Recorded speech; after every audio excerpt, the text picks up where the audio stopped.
Andrew Tate is an American-born British former professional cruiserweight kickboxer, YouTuber, sports pundit, and businessman with a net worth of around $250 million.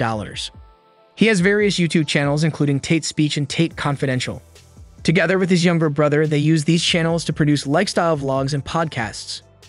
Tate's controversial views on women was one of the factors that contributed to his rise to fame. Moreover, he is highly active on social media platforms such as Instagram, YouTube, and many other websites.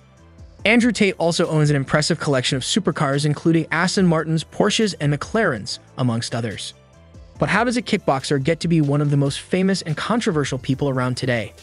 And more importantly, how does he spend his massive wealth? In today's video, we will take a look at the luxurious lifestyle of Andrew Tate, from how he started, where he gets his money, to the controversies he got himself into. Buckle up, guys. Believe it or not, Andrew Tate is quite the successful kickboxer. Tate can boast winning the world championship 4 times during his fighting career and successfully maneuvered into the world of business and entrepreneurship in later years. Although he was born in the United States, he spent his childhood and adult life in England, where he also fought professionally until his retirement. Andrew Tate has experienced things that most of us can only imagine having in our lives, and now he teaches people how to enjoy a lifestyle that's comparable to his own. He asserts that he is the real-life James Bond. I'm guessing confidence isn't an issue for Andrew. Because Andrew Tate was born in the US and raised in England, he has a dialect that combines elements of both countries. According to an interview a few years back, he got into some legal issues around 6 years ago with a female who accused him of assaulting her due to his dialect. However, the accusations turned out to be baseless, and he was found not guilty of the charges. After that, he packed up with all his girlfriends and moved to Romania to see some friends. Since then, he has been living there. He is now the owner of many enterprises, a casino, real estate, and a home that can accommodate more than 20 of his most expensive automobiles. And of course, keeping in line with his James Bond lifestyle, Andrew just got a brand new Aston Martin DBS, and I have to say that's quite a nice automobile. Tate has around 20 or more additional supercars, an impressive collection, to say the least. So, you might be wondering, how exactly did he amass such a fortune? Since Andrew Tate has won the World Kickboxing Championship 4 times, here's where he made his first significant amount of money. But he felt that it was not enough. After all, it is kickboxing, and the money is not nearly as lucrative as it is in content creation. So once he retired, he embarked on a content creation career to broaden the scope of his empire. He planned to start a webcam company in which he would record ladies online. Get your head out of the gutter, guys. At one time, he had more than 10 girls living with him and his brother in the same house, and eventually, that number increased to 75 girls. After getting into legal difficulty with one of the females, they decided to reduce the number to ease the strain of dealing with more than 70 different women. They reduced the size of their operation to 8 females, 4 for each of him and his brother. After that, he started investing in cryptocurrency, taking chess lessons, dating, and participating in other networking activities. His online teaching career and the War Room both got their start at this point. One of the most significant ventures that Andrew has produced is called the War Room. In a nutshell, it focuses on a group of wealthy men who instruct other people on how to become better versions of themselves to thwart the inevitable servitude that is forecasted to occur in the future to save civilization.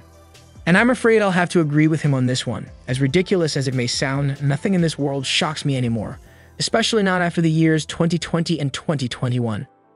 Since nobody can predict what will occur, the most prudent action we can do right now is to prepare ourselves for the worst. This necessitates accumulating wealth and establishing connections with influential individuals, which is precisely the objective of the War Room. It'll cost you an arm and a leg, but all billionaires will tell you that the most important investment you can make is in yourself.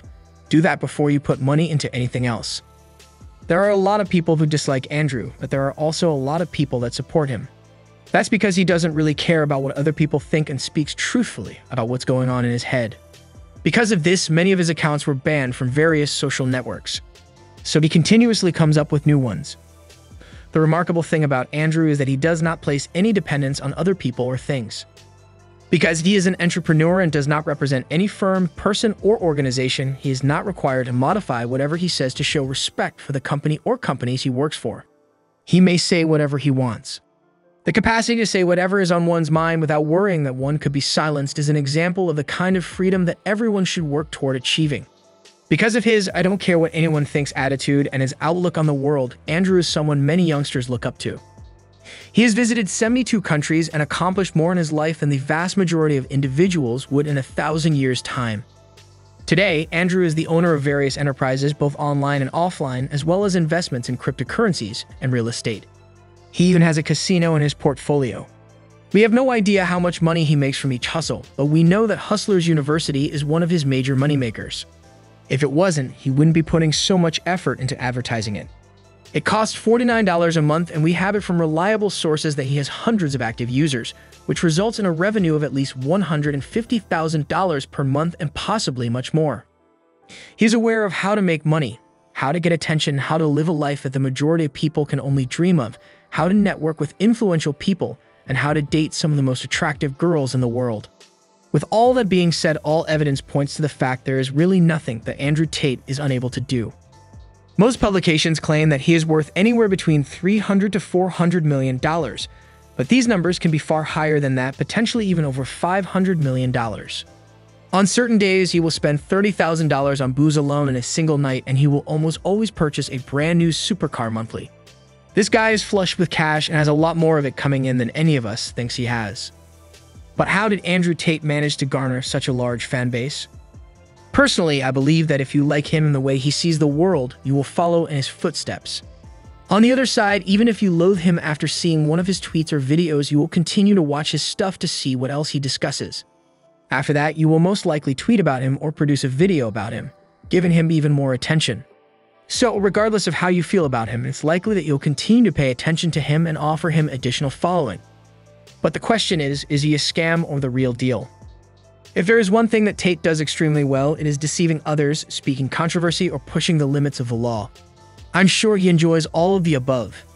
There is no way he would be shouting his way across the internet as he does, attracting as much attention to himself as possible if he is doing anything sensible. If anything, he would be doing the opposite. Andrew Tate forms ideas that attract attention regardless of whether or not they are valid. He certainly possesses a tremendous deal of expertise and worth that he thinks he can impact the world, and I believe he is doing an excellent job of garnering that attention. Some would consider Andrew to be a genuine con artist who may or may not have your best interests at heart. Although his lickability can be split down the middle, it is this contradiction that makes him very successful. Andrew and his brother are some of the most controversial people in the world, if not the most, and will continue to see an increase in followers because of this over the years to come. However, be aware that most of Tate's courses are rather pricey if you are contemplating making a purchase. Maybe I'll have to make up my own mind about Andrew after one of his courses.